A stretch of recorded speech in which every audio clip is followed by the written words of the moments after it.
On my side today, you guys can see me. I just need to launch this super clean, but you can hear me.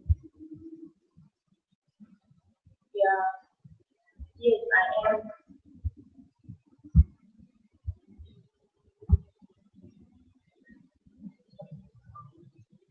Okay, sure.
Hey guys, we're probably live and we can't see you because we're experiencing some technical challenges on our part, but we should be fine. You know how technology plays, right? And I am just opening up for Mbali while she gets settled on the other side. She's got some nerves. She needs to breathe. Girl ain't breathing. And I'm trying to while she gets settled on the other side. She's got some nerves. There you go. Okay, we're live. Mbali, can you breathe now? She seems to not be breathing well, guys, but I'll let her jump on in a minute. Renee, I'm just testing with you. We can see a black screen on your part. How's your internet in that part of the city? You need to see your face, girl. You good? I'm good. I'm good. Technology and sharp shame. I even called my boss to come assist. Guys, we're in COVID age. We can't be complaining about technology. We must adapt. Yes, but can you hear me? Now we can hear you, girl. Okay, I'm gonna take you off the screen for a minute. And just do the introductions on this part, and then we'll let you jump on after that. Right? So you'll be backstage in studio though. All right. Thank you. Cool. I'd like to welcome everybody. Thank you for being patient. For those that have been watching and are not seeing anything, technology does do this to people, and we are no different. So clearly, we've got to breathe. We've got to find a way to breathe all the time. I've got my co-host over there. In fact, she's the host, Mbali. She's panicking. She's a perfectionist, all of that. But it's all good. Guys, we're thinking ownership, and we continue with the theme. On our side, it's exciting times. I think a couple of days ago, we were left with 4 spots. I'm waiting to hear the final update from the team as to what we're looking like. But Group 1, for instance, has raised just 1.1 million. We're almost at 1.2 million to date. And obviously that group is closed. It's 100 members, and we are chasing our target of 1.5 million. And that is exciting, Group 2, which is the one I'm talking about when I'm saying it's left with about 4 spots. And I suspect that it's fully closed up now, but we'll only know by the end of business today. It currently is sitting at just over 690,000 rand. That's amazing. That's amazing that a group of people meet over the internet and they can trust each other this much that we can decide that we want to build something together. When we talk about thinking ownership, this is it. You start a stock file today. You start with the things that you have control over, and then you just build from there. You build systems. You make sure that you have the things that are right, that you are placing into this thing, so that when you do buy the franchise and when you do the right things, your systems are solid. That is what we're trying to drive towards. This evening at 6 o'clock, we've got a live Q&A. This is strictly for members, so we'll be having a live Q&A for Group 1 members. There's quite a few questions that we need to cover as we build up towards our Stokvel, our cooperative formation. So let me just give you a quick overview again as to how this works, right? Number 1, we set up a Stokvel on stokveler.com, and in setting the Stokvel up, we collect money. It's 15,500 rand per person. There's a 500 rand non-refundable fee that we collect, and we use that 500 rand for administration purposes towards the Stokvel admin in the early stages. And then we build up from there towards this 1.5 million rand target that we've set. And why 1.5 million? Because we found a nice opportunity with the franchise group called Jimmy's Killer Group. We're buying Jimmy's Killer Express. You can look it up. You might have been to Jimmy's prawns or grills. They've got other brands within the group, and they've got some really nice food. So what we looked for when we decided to go for that franchise group specifically was affordability of the brand and making sure that the community is a brand that they can actually buy from. It's not too expensive, it's not too low end, it's somewhere in between. And I think that's the sweet spot that we're looking for. Like, can we get something that is affordable, but that will not be a challenge to get involved in for anybody, and that can be sustainable in the marketplace. And also the Jimmy's Killer brand is still small enough to want to engage us on a regular basis. So we have engagements with the group MD on a regular basis. You don't get that with any franchise group. We didn't engage other franchise groups when we started because we wanted to see what is out there, and we got rejected quite a bit. So us having found a fit, between buyer and client, it's such a perfect thing for us because we get to learn so much. We've learned a lot, and one of the biggest challenges that we're currently facing is around finding the right locations, especially because in our initial hypothesis was that we want to build our franchises in townships or close to townships. We're not finding sites in townships. It's crazy. Like, I've never seen such a thing. Like, it is really, really crazy. We've been recommended multiple sites, but the right fit, we're looking for a store that's about 100 square meters. And we don't want to be killed by rent in doing this because we want to make it profitable for our members. So those are some of the things that we are facing. It's the challenges that we're going through, but they are nothing that is hard for us to overcome, because we've got quite a dope-ass team. And this team is made up of 4 companies. This is the implementation team for the Stokvel, for the Stokvel franchise. It's THUD, which is the community organizer, the crowdfunder for these things and the marketer for this initiative. And then you've got TEFTE, which is led by Batabile. And TEFTE's role is around building strong franchising ecosystems that will enable a lot of Black suppliers to participate in mainstream value chains. So we're driving transformation through this thing. And then you've got Palengo Holdings, which is led by Palisa. And her role in this initiative is to drive governance, to build strong systems, and to educate our members, both from a Stokvel perspective and a cooperative perspective, in terms of how things work. There's always a structure and a format and things, and a lot of members never understand this. For a lot of us, it's the first time when we're jumping into Stokvels. So there's opportunity for learning, And then you've got Stokvela. Stokvela.com is where we're transacting. This is where we drive transparency in terms of engagement, drive transparency in terms of transactions. We can see exactly who has put money into the kitty and who hasn't, and what is happening, And that is an exciting thing for me, that you can democratize entrepreneurship through digital platforms, through Stokvels, and you have a Black-owned platform that does that so well. So we decided to bring our core strengths together to form a company that can service all of the Stokvels and the cooperatives that we're going to be leading and ensure that there's opportunities on the table. So that is the form. If you have questions, please shoot in the comment section.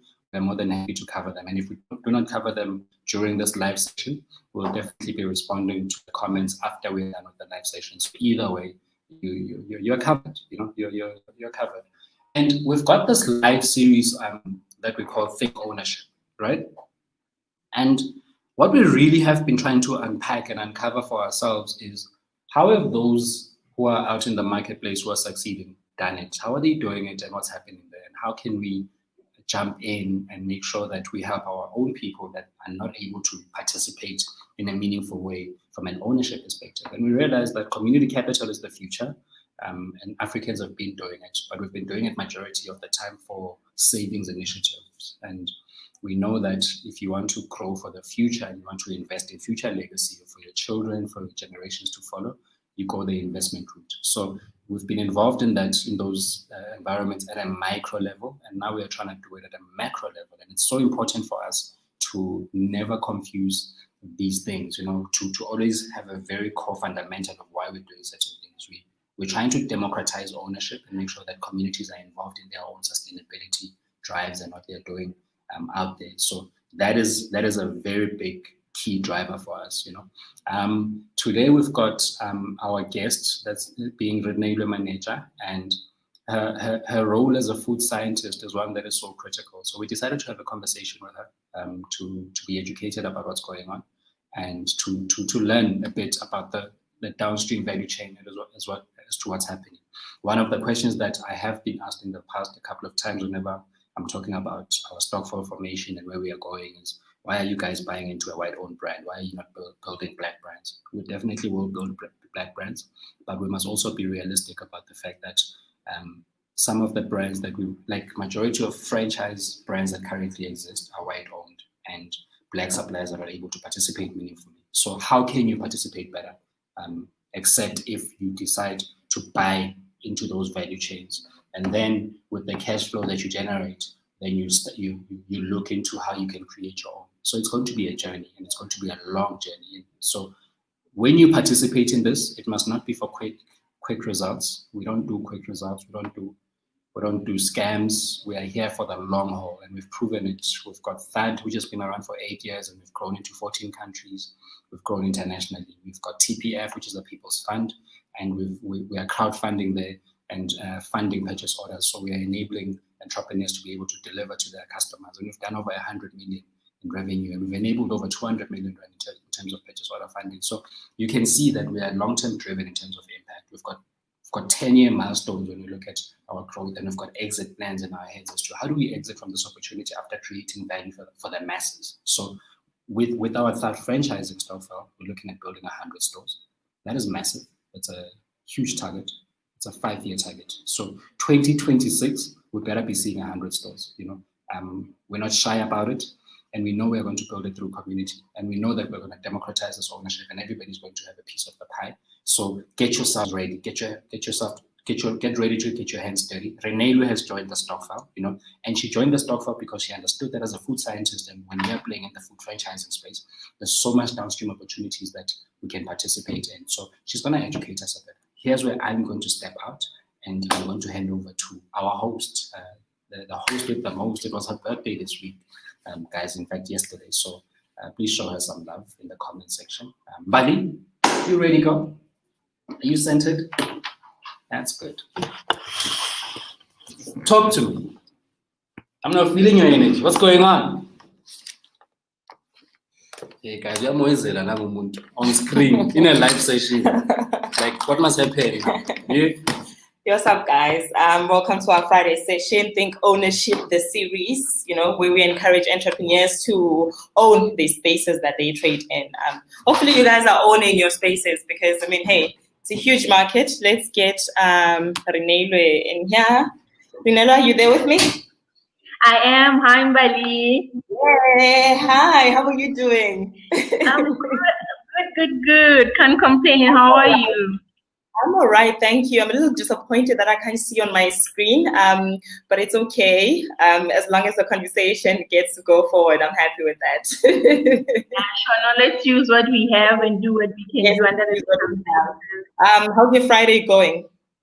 It's very windy. It's very crazy here. I'm in the mill. I'm working in the mill industry, so you can imagine when it's this windy. Oh, yeah, but other than that, I'm all good. So don't worry, everything will be back to normal soon. We'll have our summer ready. Exactly.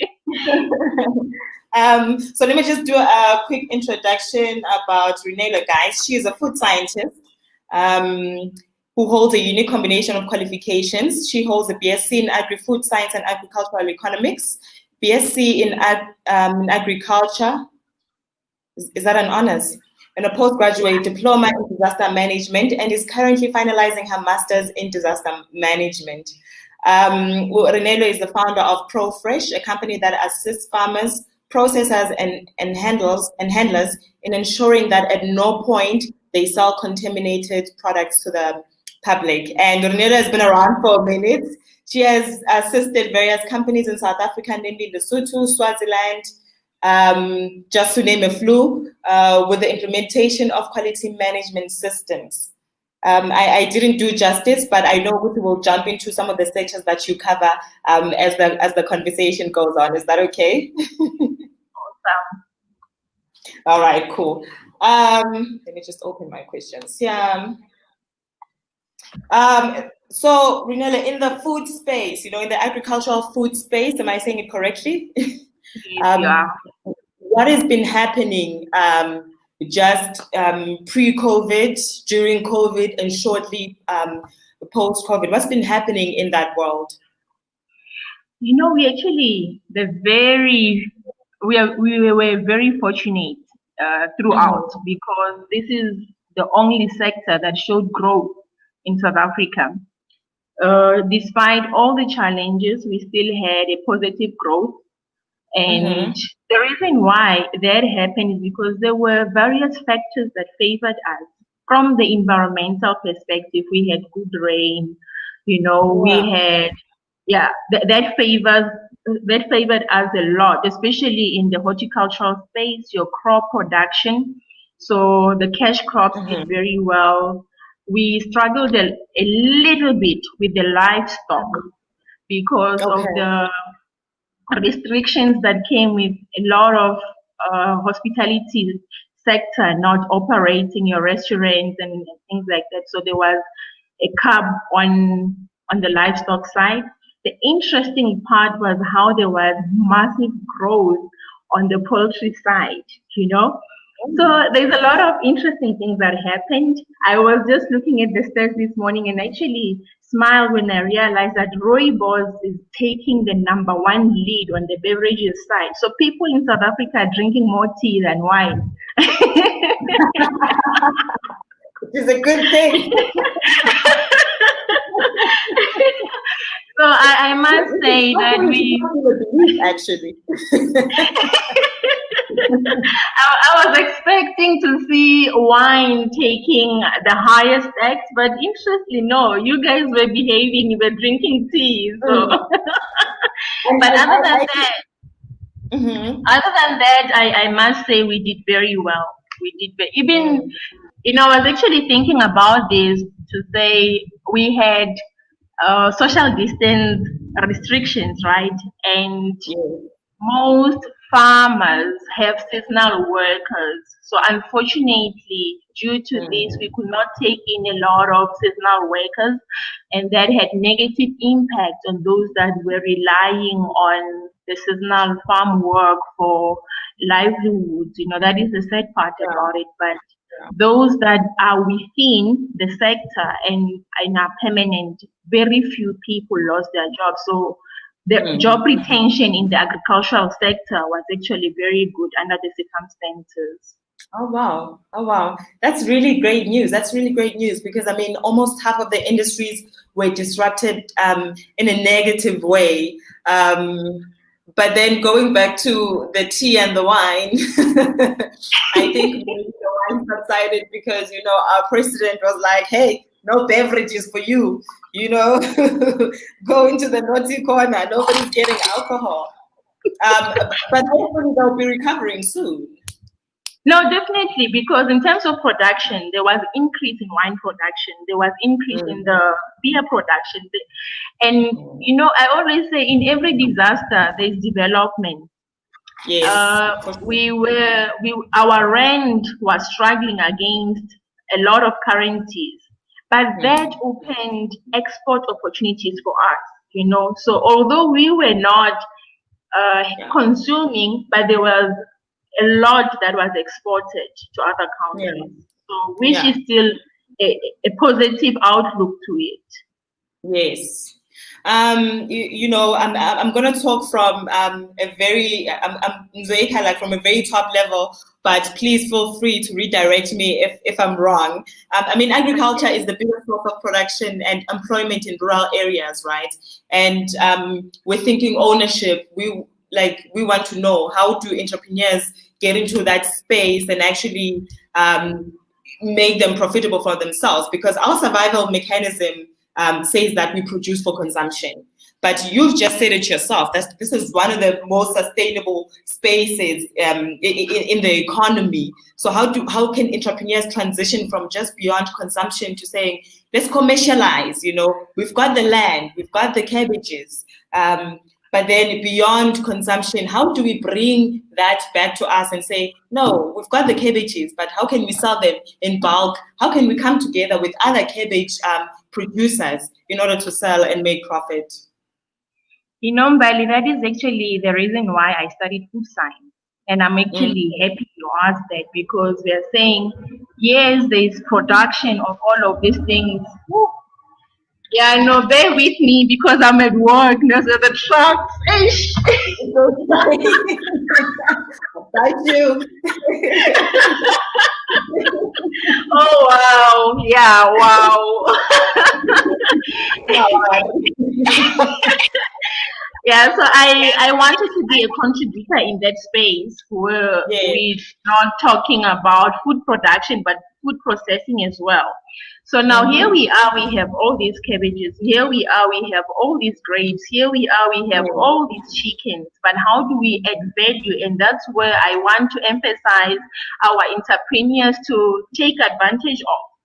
We need to start processing, because if you really think about it, during this COVID, there was lessons learned that if you were only relying on production, they suffered a lot, because those that were supplying to the feeding schemes, the kids were not going to school anymore. People were not going to work anymore. And then what? What do you do with the produce that you have on the farm?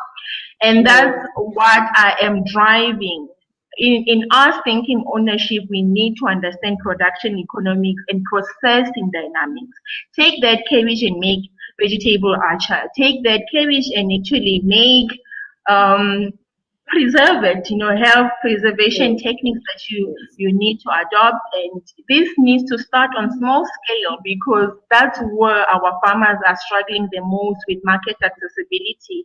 They do not have the capacity to go supply at Pick and Pay. And I'm saying, maybe you don't need to supply to Pick and Pay. You need to start thinking of how you can be a role player in your own community.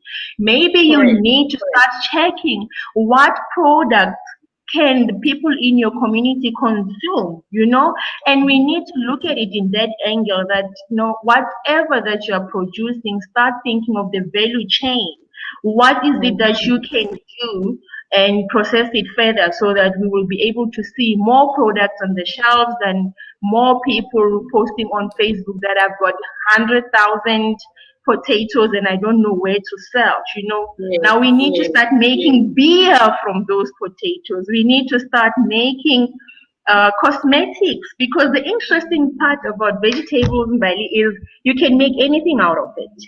You can make anything out of it. You can make supplements out of it. You can make cosmetics out of it. So whatever we are consuming, we are able to use it for all the other uses. And I think that's where we need to start taking advantage of this food processing as an entrepreneur journey without holding back. Yeah, with the thing with our Stokwels, I'm echoing. I like what you said when you said entrepreneurs, we must come together, because that's precisely what we're trying to do with our Stokwels. So if you are producing a certain vegetable or a certain food that's in line with what I'm doing, there is no reason for me to not want to partner with you, because then we can create our own system, we can create our own value chain from that. There's no need to go supply about checkers and Pick and Pays and compete with the other guys, when you can create your own market. Because you already have the natural resources that are being sold there. Why can't we create our own markets? And I think that is where Stokvel will come in and play a role, because people of the community will come together, especially farmers. There's different types of Stokvel. There's Stokvel farmers create their own Stokvel, come together and say, hey guys, how can you maneuver around this situation? How can you sort out this problem for us? I like it. And then let's move on to, I think, my most favorite point today, your company, which is Profish, your company, it designs learning materials in different languages to ensure that language is not a barrier to learn. Your passion for agriculture and agro-processing is unexplainable, because even today I have not seen a book maybe on, let's say, on tomatoes that has been translated to isiZulu or isiXhosa. So I have to say, you've done quite amazing work in that journey. Please let us in some more. Oh my God, thank you. You know what? I think what drove that was when I started consulting for different companies, and then the dynamics are very interesting. You get into one company and you find that it's a lot of older women. For instance, the chicken industry on its own, you find a lot of women than men. It's just women, and most times they're very old. So you get there with the training material, it's written in English. You are just overwhelming them. So I always say, if you want people to hear you, use the language that they understand. Whatever that you're trying to facilitate and whatever that you're trying to teach stays longer with them, because you're speaking with them in the language that they understand. So that's when we started developing image posters explaining to them, this is what you do, this is how you do it. So it's illustrative and it makes it easier for them to follow it. Even when we are not there, they're able to just look at the posters and follow the instructions and understand it on their own. Exactly. So we started doing that. Companies will request for us to design the posters as per their preferred language. and we are working with the translator because that is something so you actually extending the services of language editors, and that's what I love about what I'm doing, because it's an extension. As you collaborate, you are being more impactful, because on my own I cannot write posters in Afrikaans. So now I'm starting to expand and having the posters written in Afrikaans, having the posters written in Zulu, having the posters written in Tonga.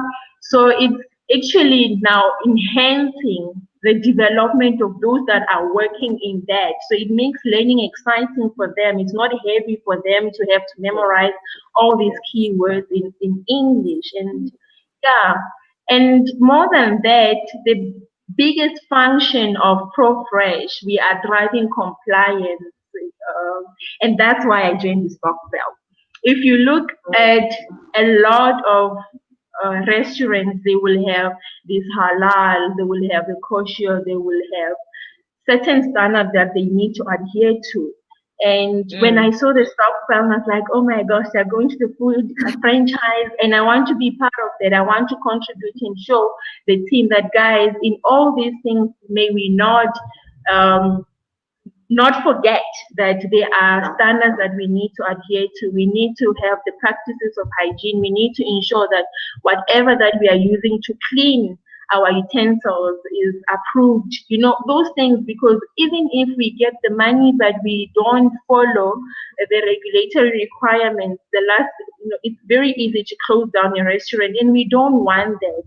So I loved it when you're saying we are starting to bring in different expertise on board, so that we are just not participating in money, but we are participating in skills as well in our time, so that we can see this very successful. And out of curiosity, what are the age groups, of the farmers that you interact with for the learning courses? Oh my gosh, from 18 to 78, hey, like I'm having different generations. I'm having the young guys that just started now and are full of life, and I'm having the old guys that are full of experience and they've been doing this for years. And one of the things that I would really like to see is having the generational integration, where the young ones are sitting with the older ones, say, this is how we can do things, taking into consideration the changes, the technology, and all of these things. And the older guys saying, this is what has worked for us traditionally, so that we can incorporate the traditional methods with the modern methods, because you cannot underestimate one. So we need to collaborate, the young and the old collaborate, so that they can be information transferred, between the two generations. Yeah. No, I love that you have such a blended community of your own. What I appreciate about the older generation, outside of formal education, meaning in the classroom, what I appreciate about them is that they have all these indigenous methods that they have been using in order to preserve the land, preserve the agriculture, preserve livestock. But those methods are not in the book that you would learn at university.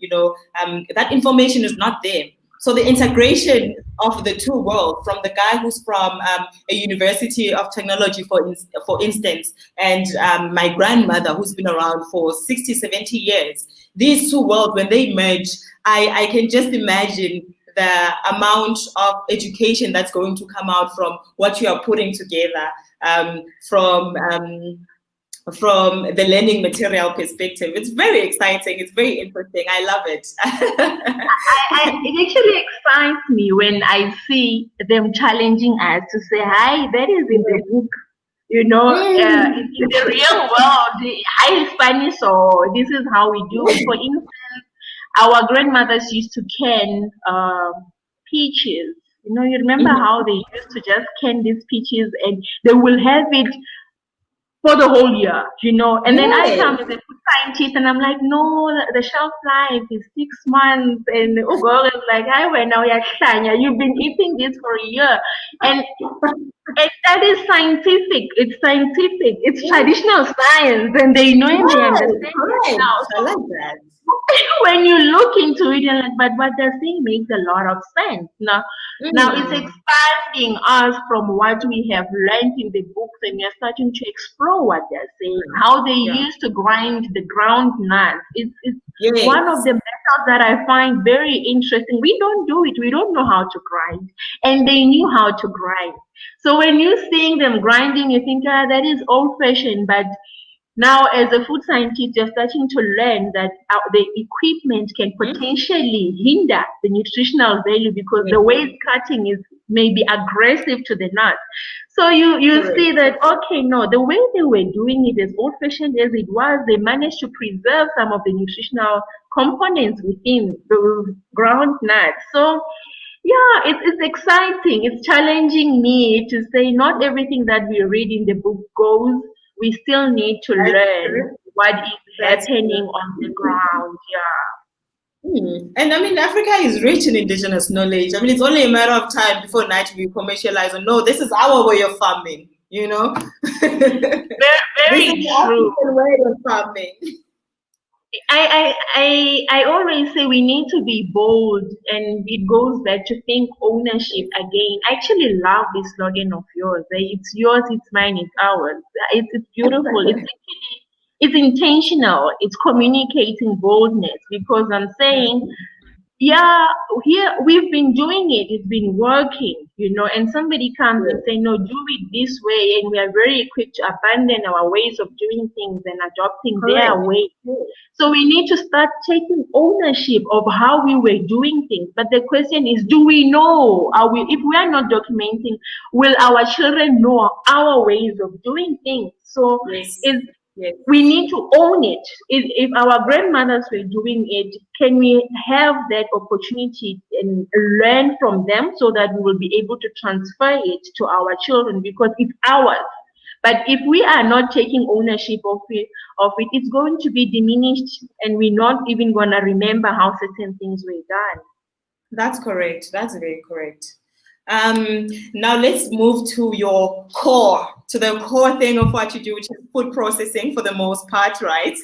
I mean, food safety is a big thing. The last threat in the food sector in South Africa, to be precise, was the listeria outbreak in 2018, which lasted just about 10 months. And I'll say this disrupted the local township economy because the outbreak affected the main ingredients of the food that goes around the location every day. And I'm speaking to your kotas and I'm speaking to amagwinya because it affected mostly polony, right? And that's the main ingredient. That meant a huge disruption in the township economy. I know a lot of people did not understand why we couldn't eat these foods. What did they put in the polony and things like that. So as much as we are learning about, being more cautious when it comes to food, there are some things that we really cannot help ourselves because it's outside. It's outside of our powers. But I mean, from 2018 since now, have we seen another outbreak, in the food processing sector? And also, I just want to know what can we do, in our food spaces to make sure that the food that we are giving to the people is of standard, is of par, because nobody comes into the location and checks who would say, no, is your microwave clean? Is your stove clean enough to be selling people food? Is your area of work even good enough to be selling food from, and things like that? Wow, Mbali, that's massive. And let me tell you why. The outbreak came with a lot of developments, and I want to shout out to the guys that were in the cotton industry, right? Yeah.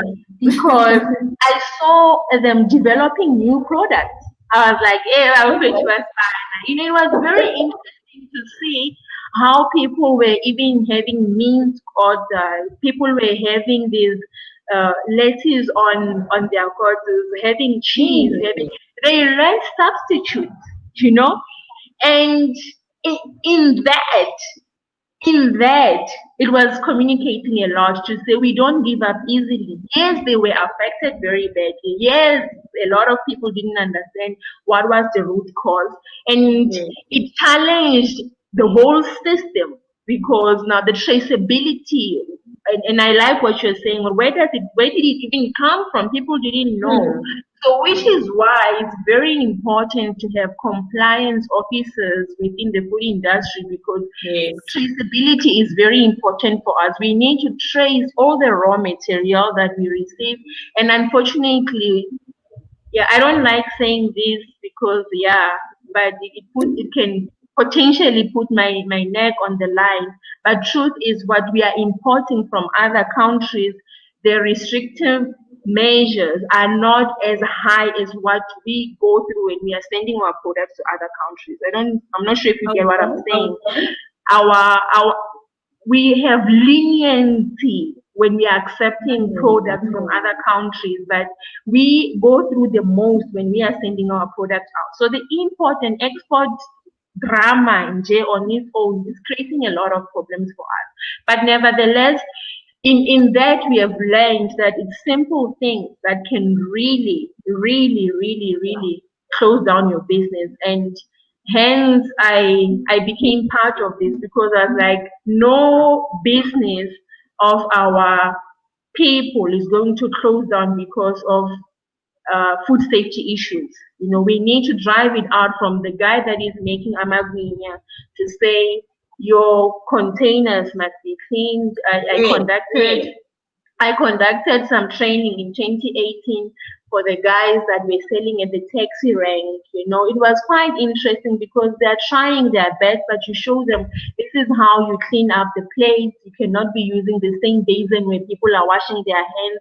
It's simple things like that can potentially create public health issues. So if once you are in the food, whatever you do, you need to bear in mind the raw materials that you are using, are they of good quality and are they safe for consumption?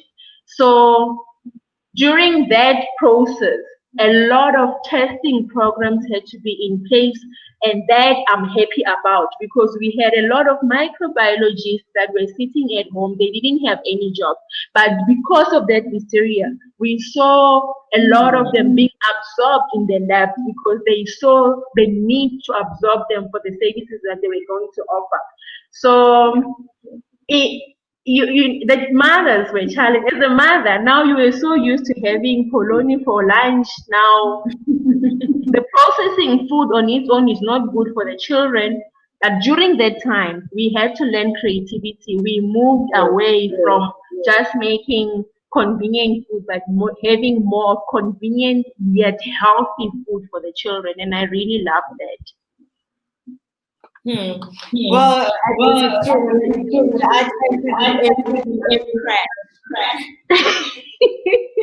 a chance to grow with every pandemic. That's true. I say it all the time. In every disaster, there's development. Yes. In every development, there's disaster. So they go hand in hand.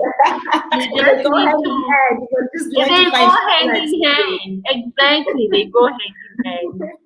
All right, now let's move on to the global dietary supplement sector, which was valued at $140 billion in 2018, and this number was expected to double, within the next 10 years, counting from 2018. And I'm talking, your food supplements, your proteins, your moringa teas, your moringa shakes, and things like that, your Artemis.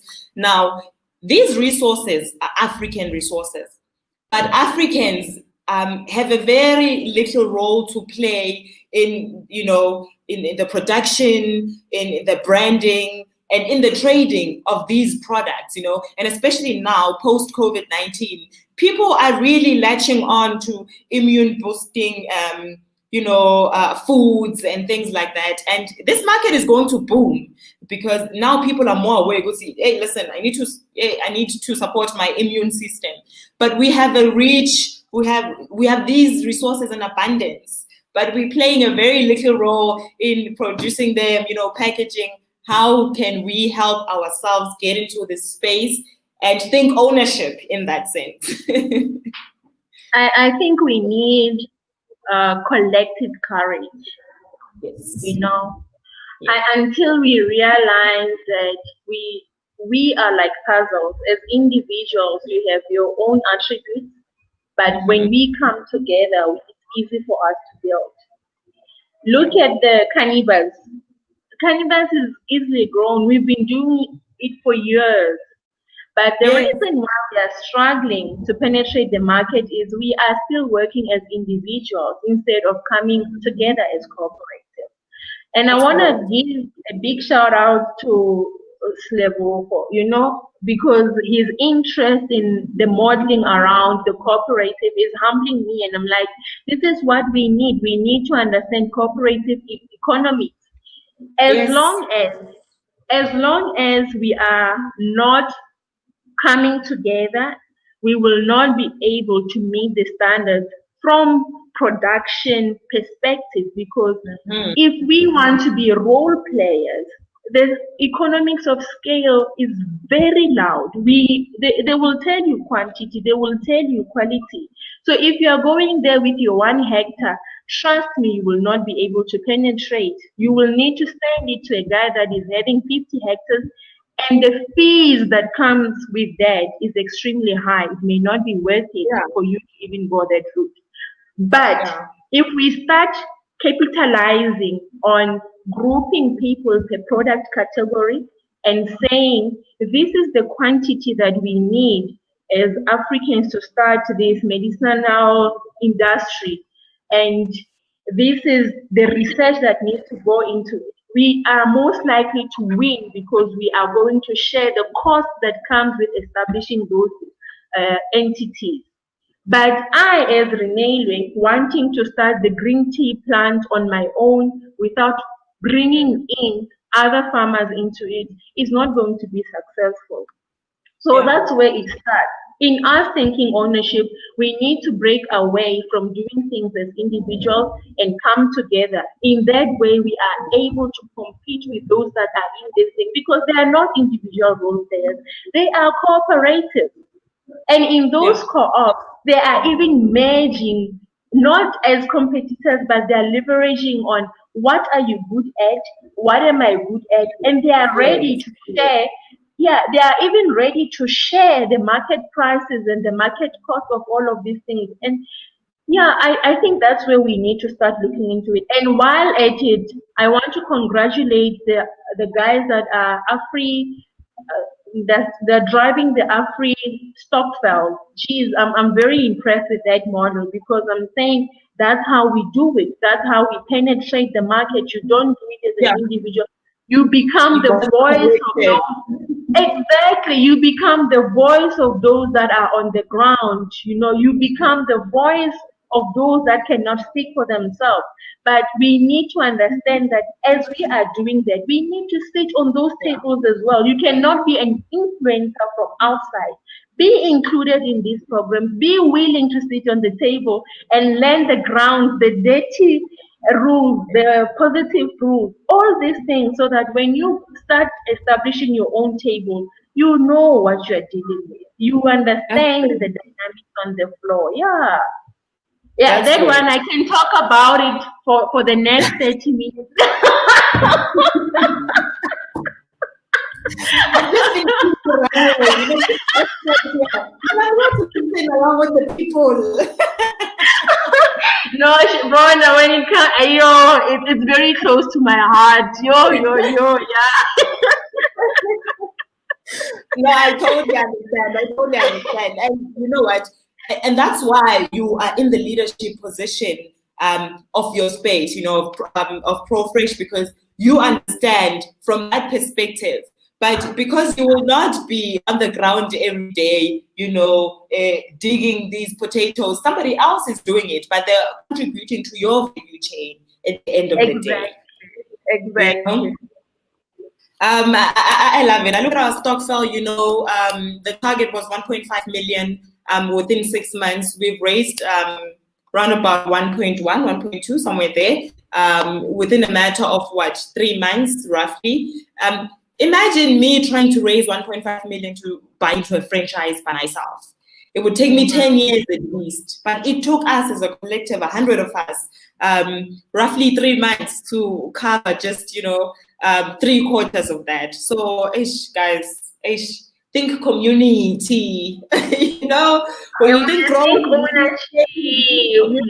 It's yours, it's mine, and it's ours. The same goes with experience as well. I actually loved what Jumelo said last week. Or you need 5 years to have 5 years of experience. Yes, I was like, oh, they are nailing it. And in that, it got me thinking like, geez, this concept, how he unpacked it, that the skills that you have, you will need to work for a longer period to be experienced. But as you come together, you leverage on the skills of those that are within your cycle. So this is actually big. Yeah, it's big. It's bigger than an individual. It's bigger than few people. And it's big up to you guys. The more I think about it, the more I just love this thing. Yeah, you guys can somewhat make ambassador. But don't worry, you're not the only one. We try to explain to a few people like you it a few times. Then they don't get it at first, but then when you hit them, listen, they run like you. They're like, guys, get it. No, it makes sense. It's a model that makes sense. Yeah. And it's very indigenous in the sense that our people, our African people, have always worked like this. How did we abandon our ways, and think about I'm going to do it alone? Our people never used to do that. It's always been about the collective. It's always been about the family. It's always been about the tribe. It's always been about, your people, where you come from. So we're just taking it back. We're not creating anything new, guys. We're just taking it back to something that our fathers did, our grandfathers did. And that's why it works, because it's proven, it's got a track record. We know it works because we've seen it. Who are you? Okay, I'm going to stop practicing. And Mama, we were doing it. Remember the study groups, how we were having study groups from primary level? You measure yourself with declare, right? Those cracks, so you can learn from them. So we've been doing it. It's just that we were not scaling it up for our development because we thought being educated meant you can get a job in a bigger company, you get paid, and you run with it. But now that we realize we need to start creating and building for ourselves and those that are coming after us.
Guys, that Hi. I'm just here to wrap up.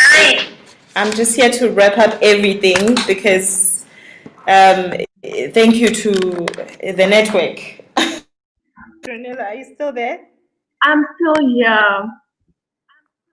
Oh my gosh, I disappeared from the other side because the Wi-Fi here just showed me flames. Hey, today was just a hectic day. Whatever came. I know. Thank you for today. And thank you for being patient, guys. If you're still here, thank you for being patient. It's been a crazy day. I want to mind even my screen has changed. But otherwise, let us wrap up. Thank you so much, Sister Renella, for being here and for contributing.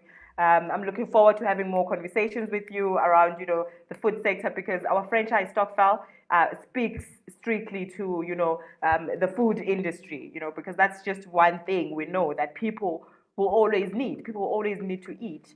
Do you have any parting shots for us and where people can find you when they need to access your learning materials as well, which I find very interesting? My number is 076 216 7644. It's 076 216 7644. And the email address is info at profreshTC.africa.com. All right. Hopefully you guys caught that. If you didn't, please feel free to inbox us if you'd like to get in touch with Renee. We're more than happy to connect you guys to her. Yes, parting shots.